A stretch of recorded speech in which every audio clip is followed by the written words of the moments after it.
चलिए, बिना किसी देरी के सीधे आज के टॉपिक पर आते हैं। जरा सोचिए, क्या हो अगर हमारे पास मौसम की जानकारी देने वाला कोई ऐसा ऐप हो जो सिर्फ ये ना बताए कि आज बारिश होगी या धूप खिलेगी, बल्कि ये बताए कि आज पूरे ब्रह्मांड की एनर्जी किस तरफ बह रही है ना कमाल की बात। आज के इस एक्सप्लेनर में हम बिल्कुल यही करने वाले हैं। हम 10 मई 2026 के वैदिक कैलेंडर को डिकोड करेंगे। इसे आप समय का एक ऐसा नक्शा मान सकते हैं जो हमें बताता है कि हमारे रोजमर्रा के कामों के लिए सबसे परफेक्ट और अनुकूल समय आखिर कौन सा है। क्योंकि बात सिर्फ तारीखों की नहीं है, बात है नेचर के साथ एकदम सिंक होकर चलने की। तो आज के इस एक्सप्लेनर का हमारा एजेंडा बिल्कुल क्लियर है। सबसे पहले हम वैदिक कैलेंडर को डिकोड करेंगे, फिर ब्रॉड कॉस्मिक क्लाइमेट यानी ब्रह्मांडीय जलवायु को समझेंगे। तीसरे हिस्से में बदलते हुए समय और हमारे डेली एक्शंस का कनेक्शन देखेंगे। चौथे में कुछ जरूरी चेतावनियों पर बात करेंगे और आखिर में समझेंगे कि ये 5 दिन वाला पंचक आखिर क्या होता है। तो चलिए सबसे पहले हिस्से से शुरू करते हैं, डिकोडिंग द वैदिक कैलेंडर।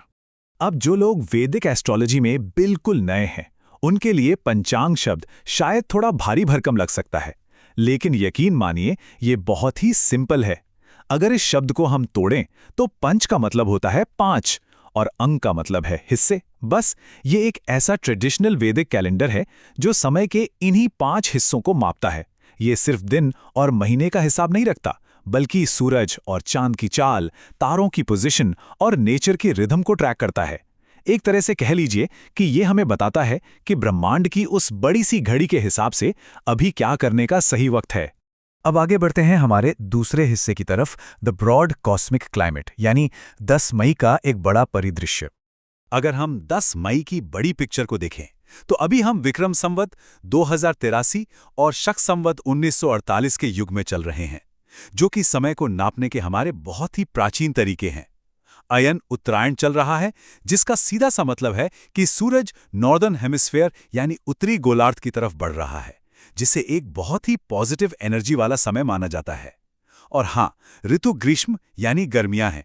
अगर चांद की बात करें तो ये ज्येष्ठ महीने का कृष्ण पक्ष है। अब कृष्ण पक्ष का मतलब होता है कि चांद घट रहा है, और ये अक्सर पुरानी चीजों को समेट ले और थोड़ा खुद पर फोकस करने का एकदम परफेक्ट टाइम होता है। तो ये सब चीजें मिलकर एक ऐसा कॉस्मिक क्लाइमेट बनाती हैं जो हमारे पूरे दिन का बैकग्राउंड सेट करता है। तीसरा हिस्सा काफी दिलचस्प है, shifting timings and daily actions, यानी ऊर्जा का ये बहाव पूरे दिन कैसे बदलता है। यहाँ सबसे इंटरेस्टिंग बात यह है कि हमारा पूरा दिन कोई एक फिक्स्ड या स्थिर चीज नहीं है। 10 मई की इस टाइमलाइन को ही ले लीजिए। दिन की शुरुआत सुबह 6:04 पर सूर्योदय के साथ होती है, लेकिन जैसे जैसे घड़ी की सुइयां आगे बढ़ती हैं, एनर्जी में बिल्कुल सटीक बदलाव आने लगते हैं। ठीक दोपहर 12:12 पर एक नई खगोलीय घटना यानी पंचक शुरू होता है। फिर दोपहर 3:06 पर तिथि बदल जाती है और शाम 5:29 से एक नया समय, जिसे राहु काल कहते हैं, वो शुरू हो जाता है। तो इससे क्या पता चलता है? यही कि हमारे डेली कामों के लिए जो सबसे अच्छा वक्त है, वो पूरे दिन एक जैसा नहीं रहता। वो समय के साथ साथ लगातार शिफ्ट होता रहता है।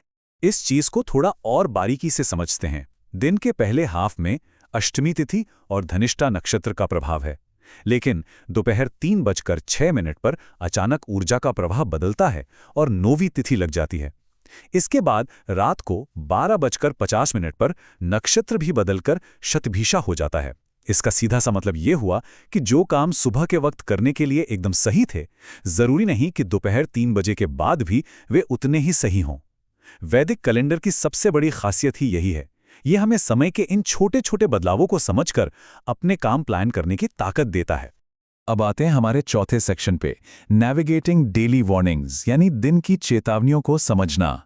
देखिए, इन चेतावनियों को आप सड़क पर आने वाले स्पीड ब्रेकर्स की तरह मान सकते हैं। आज के दिन की सबसे पहली वार्निंग है राहु काल।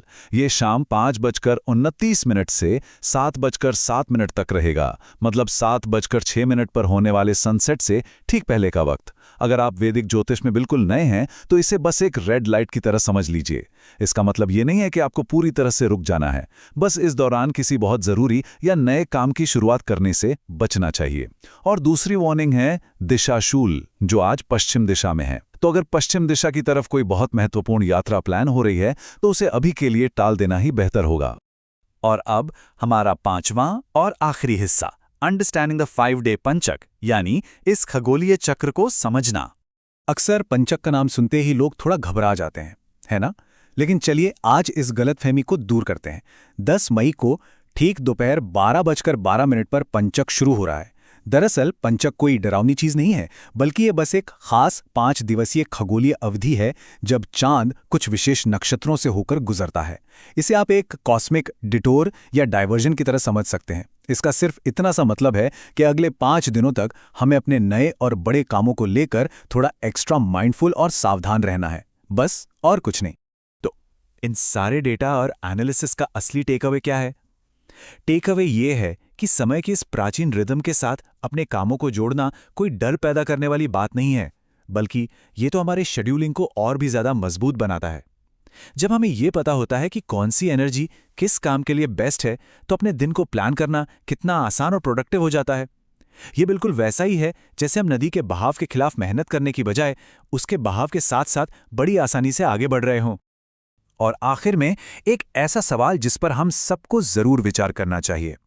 आज की सुपरफास्ट और बिजी लाइफ में हम सब कहीं ना कहीं अपनी घड़ियों और कैलेंडर्स के गुलाम होकर रह गए हैं। लेकिन जरा सोचिए, क्या हो अगर हम इन प्राचीन, प्राकृतिक और कॉस्मिक लयों को ट्रैक करना शुरू कर दें? क्या ये हमारी इस मॉडर्न लाइफ को प्लान करने का पूरा नजरिया ही नहीं बदल देगा? क्या इससे हम कम स्ट्रेस और ज्यादा हार्मनी के साथ काम नहीं कर पाएंगे? ये सच में बहुत गहराई से सोचने वाली बात है। आज के इस एक्सप्लेनर में हमारे साथ जुड़ने के लिए बहुत बहुत शुक्रिया। बस हमेशा याद रखिएगा, समय की इस बहती नदी में सही तालमेल बिठाना ही जिंदगी की सबसे बड़ी कला है।